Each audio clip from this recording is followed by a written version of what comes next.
Bom dia, queridos alunos do Colégio Nossa Senhora Auxiliadora. Estamos juntos mais um dia, mais uma vez, para continuarmos nossas aulas de educação física remota. Nós já começamos um assunto novo, né? Na nossa primeira aula nós falamos um pouquinho sobre as Olimpíadas e passamos um vídeo falando sobre a história das Olimpíadas, né? Eu espero que vocês tenham assistido, tenham acompanhado o vídeo, que é bem interessante e instrutivo para a gente começar a conhecer um pouquinho das Olimpíadas, né? Nós vamos dar prosseguimento hoje ao assunto, tá bom? Então, falando sobre a origem das Olimpíadas, né? Vocês viram pelo vídeo que as Olimpíadas surgiram na Grécia no ano de 776 antes de Cristo, né? Então foi bem antigo e foi realizado na cidade de Olímpia, daí onde surgiu o nome de Olimpíadas, né? O primeiro atleta a receber uma medalha, na verdade não medalha, a ser campeão, né? Que naquela época o prêmio não eram medalhas, né? Eram louros que se colocavam na orelha, tipo uma coroa. Mas o primeiro atleta a ter sido campeão se chamava Corobeu.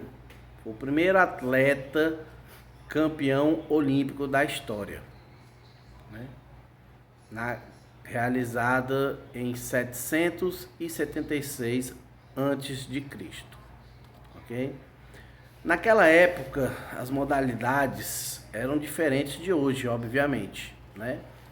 Mas nós tínhamos algumas coisas até que herdaram, que ficaram para algumas modalidades atuais, certo? Essa prova que o Corobeu ganhou era de corrida, então já é uma modalidade que até hoje acontece. Só que a corrida dele foi um pouco diferente, né? Era um tipo de corrida onde a pessoa tinha que estar igual um soldado, com armadura e arma. Então ele corria, então já dava um peso muito maior para o atleta, né? Essa corrida se chamava de dromos. Então as corridas na Grécia eram chamadas de dromos, que eram quando vocês estavam vestidos com armadura e armas de soldado. Outros tipos de corridas que nós tínhamos lá, aí já envolviam carros, né? Na verdade não são carros como nós conhecemos hoje, né? Mas eram carros de guerra, carros de soldados, que eram carregados por cavalo, conduzidos por cavalos, né? E se chamavam bigas ou quadrigas, né? Eram carros de combate. As bigas eram conduzidas por 2 cavalos e as quadrigas por 4 cavalos. Então eram alguns tipos de esportes que nós tínhamos nas Olimpíadas naquele tempo, né? E o outro tipo de disputas que nós tínhamos, que até originou alguma de hoje, né? Era o pentatlo. O pentatlo hoje faz parte do atletismo, reúne algumas modalidades, 5 modalidades, né, para ser mais específicas. O pentatlo original tinha salto, lançamento de disco, lançamento de dardo, corrida e luta. Então eram as 5 modalidades que faziam parte do pentathlon na Grécia. E as lutas, nós tínhamos alguns tipos de luta, né? Algumas até que se originaram, que derivaram para as de hoje, né? Nós tínhamos o palé, que atualmente é conhecida como luta greco-romana. Nós vamos falar um pouquinho dessa luta mais para frente, porque a luta greco-romana ainda hoje faz parte dos Jogos Olímpicos. Então nós vamos falar um pouquinho sobre essa luta. Na época lá era o palé, é uma luta onde não pode dar soco nem pontapé. O objetivo é derrubar o adversário, mas somente com se agarrando, derrubando, empurrando, sem poder agredir o adversário, com socos e pontapés. Tínhamos o pigme, que é uma espécie de boxe, um pugilato, né? Que aí você só podia dar socos e se defender para tentar ganhar do adversário. E a mais cruel, assim, a luta mais bárbara, que era o pancrácio, que era um vale tudo. Aí valia tudo, joelhada, cotovelada, cabeçada, soco, chute, valia tudo no pancrácio. Era a luta mais violenta naquele período das Olimpíadas na Grécia. Com o passar dos anos, né, a Grécia envolvida em batalhas, derrotas, tudo isso, as Olimpíadas pararam de acontecer, né? O povo da Grécia dava bastante valor às disputas, mas quando outros povos dominaram, ganharam batalhas, foram parando de realizar os eventos e ficou sem ter esses Jogos Olímpicos. Somente na década de 1890, aí você pode botar então, ó, foram mais de 1000 anos, né? Quase 2000 anos, para que voltassem a acontecer, né? Até mais de 2000 anos, melhor dizendo, para que os Jogos Olímpicos voltassem a acontecer.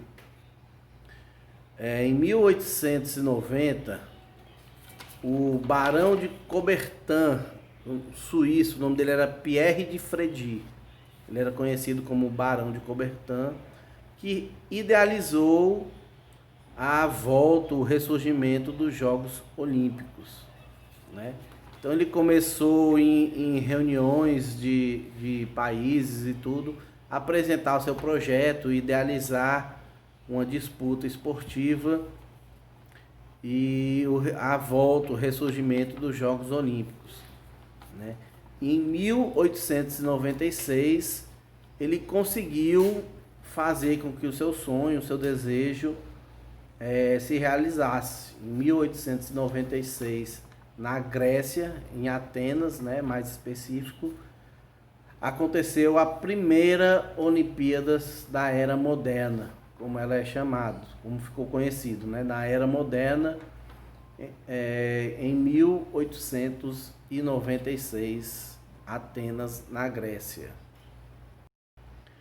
Depois dessa primeira edição, os Jogos passaram a acontecer de 4 em 4 anos, né? Então foi criado o Comitê Olímpico Internacional, que assumiu a organização dos Jogos Olímpicos.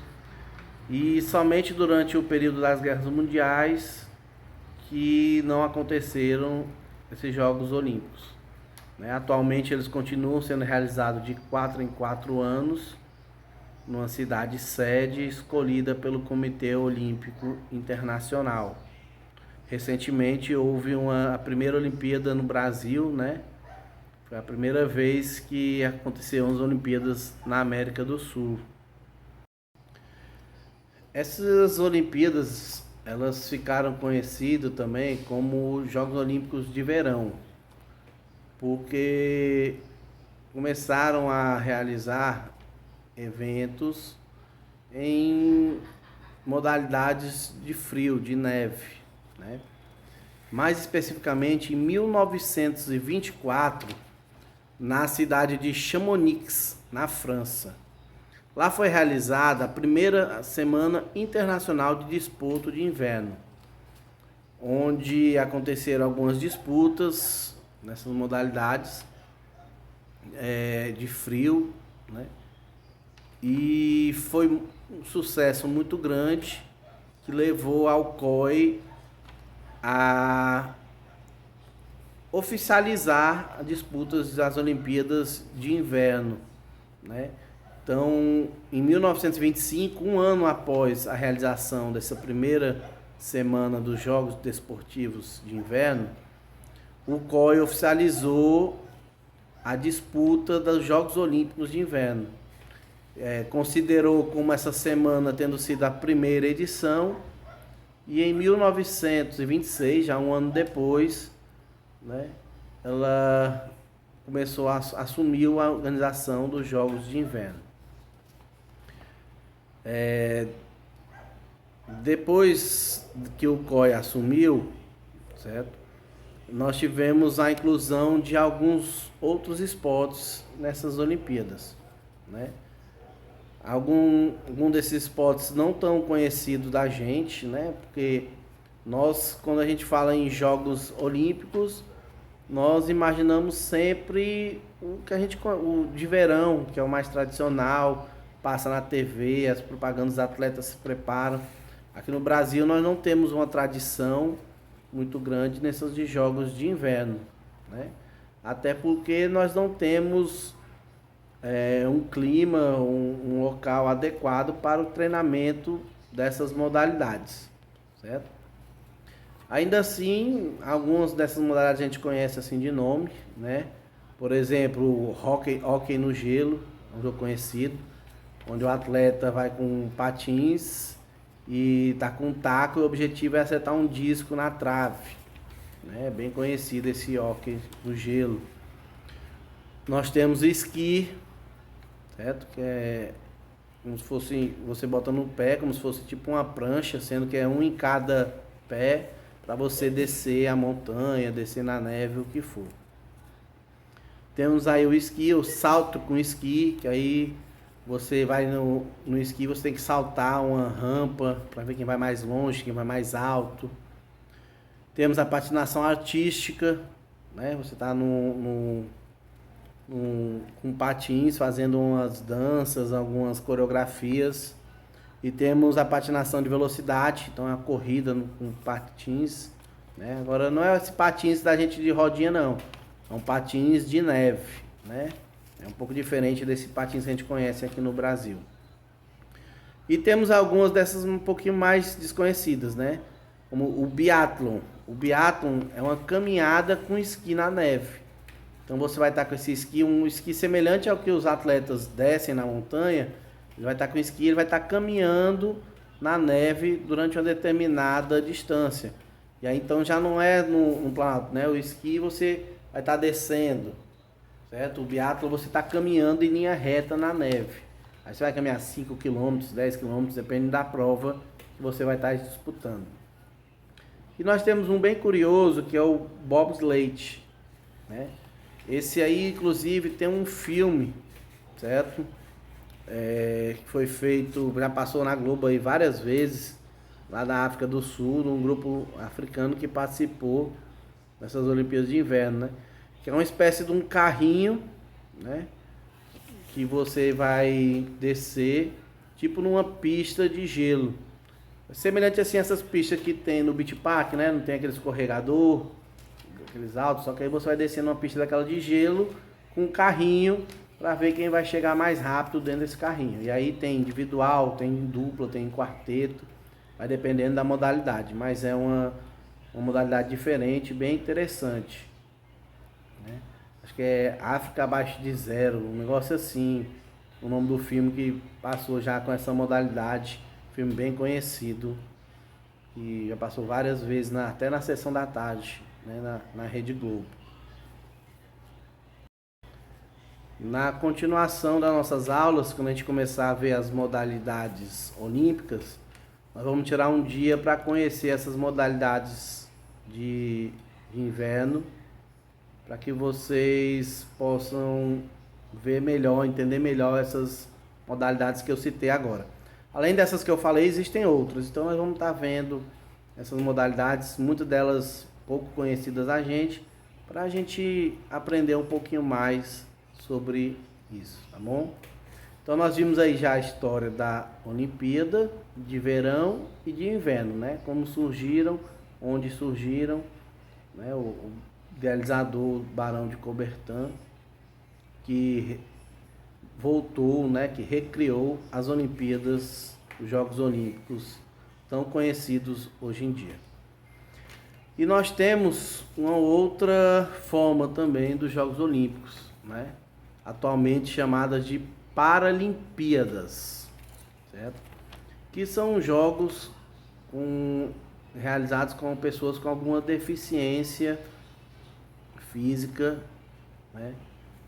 Esses jogos também hoje em dia são muito conhecidos, né? São bem tradicionais e atualmente eles acontecem na mesma cidade sede onde acontecem as Olimpíadas, normalmente 2 semanas após, um tempo nesse sentido assim, bem próximo. Acaba as Olimpíadas, passa só um pouquinho de dias, começa a Paralimpíadas, né?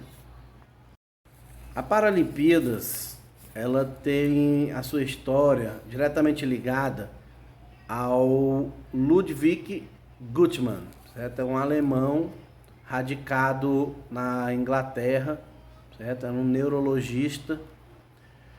Então ele, após a Segunda Guerra Mundial, ele virou chefe do Centro Nacional de Traumatismos em Stoke Mandeville, na Inglaterra. E ele começou a trabalhar com soldados que tinham sofrido alguma coisa na Segunda Guerra Mundial para tratar da reabilitação, cuidado desses soldados machucados. E ele começou a utilizar o esporte com esses soldados, tanto para se reabilitar fisicamente, como também para que tivessem uma motivação na vida, que alguns não ficaram com problemas que não poderiam mais ser curados, voltar, né? Tiveram as deficiências permanentes. Então o esporte servia até como motivação, como algum objetivo na vida deles. E aí Guttmann realizou o primeiro evento esportivo exclusivo para portadores de deficiência, realizado em Stoke. Foi em 1948. Então ele tratava desses pacientes, né, várias modalidades, basquete, arco, tiro, bilhar. Então ele trabalhando nessas modalidades, ele realizou esse primeiro evento exclusivo para portadores de deficiência. Ele passou a realizar esse evento anualmente. Então todo ano ele fazia lá na sua cidade. E o evento foi crescendo, ficando conhecido. E em 1952, então 4 anos depois que ele está realizando, ele virou um evento internacional, com a entrada de atletas holandeses. Então os holandeses começaram a participar em Stoke desse evento. E assim o evento foi crescendo cada vez mais, ficando mais conhecido, mais popular, devido à insistência, à perseverança de Guttmann. Em 1960, em Roma, foi a primeira vez que esse evento foi realizado junto com umas Olimpíadas, né? Então, em Roma aconteceu os Jogos Olímpicos e, ao mesmo tempo, em Roma aconteceu os Jogos Internacionais de Stoke. Ele ainda era chamado assim pela cidade de Stoke. Embora a imprensa e alguns assim da área já apelidaram o evento de Paralimpíadas. Na época era Paralimpíadas, né? Hoje em dia já teve a mudança para Paralimpíadas. Então em Roma aconteceu o evento pela primeira vez na mesma cidade, os dois acontecendo ao mesmo tempo, tanto os Jogos Olímpicos de Verão quanto a Paralimpíadas, os Jogos, né, para portadores de necessidades especiais, que eram exclusivos desses jogos para ele. Os jogos, esse em Roma, tivemos já a participação de 23 países, então já vê que foi uma coisa que cresceu, né? Já foi divulgado, o interesse foi aumentando e a importância dele também aumentou já bastante. Um evento que começou só local, né, na cidade, com os participantes ingleses apenas, já subiu para 23 países participando deste evento. E aí foi dessa época que surgiu, né, começou a ser chamada de Paralimpíadas, para hoje em dia um evento tão grandioso como as Olimpíadas, né? O investimento, televisionamento, tudo isso transformou o jogo, o esporte, né, os Jogos Olímpicos, Paralímpicos, um evento de um porte gigantesco. E isso também ajudou a, como uma forma de esperança, de respeito para quem tivesse alguma deficiência, né? Hoje em dia isso serve como motivação, serve como um motivo de vida, de superação para quem tem algum problema, né? Para quem tenha acontecido algum acidente, algum trauma, alguma coisa, encontra no esporte uma nova chance de levar uma vida bem normal, né? Independente do que você tenha sofrido, do que eles sofreram, eles conseguem dentro desse esporte, desse respeito, um motivo para estar participando desses jogos. Então, pessoal, nós vimos aqui hoje a história dos três formatos de Olimpíadas, né? Olimpíadas de verão, Olimpíadas de inverno e Paralimpíadas, né? O vídeo que nós colocamos para vocês assistirem na outra aula falava só sobre as Olimpíadas, né? Então hoje nós já acrescentamos um pouco o nosso conhecimento, já conhecendo um pouquinho mais, estudando um pouquinho mais sobre esses três eventos gigantescos e importantíssimos. Nós iremos começar agora, na próxima aula, né? Nós vamos estar vendo os símbolos olímpicos e vamos ver as modalidades olímpicas, certo? Vamos conhecer cada esporte olímpico, cada esporte que faz parte do quadro olímpico, inclusive os esportes que vão ser apresentados nessa próxima Olimpíada agora de Tóquio, tá bom? Então, até a próxima aula, meus amigos, minhas amigas. Um abração aí para todos, fiquem com Deus, continuem se cuidando e estamos ansiosos pelo nosso retorno presencial. Um abração a todos.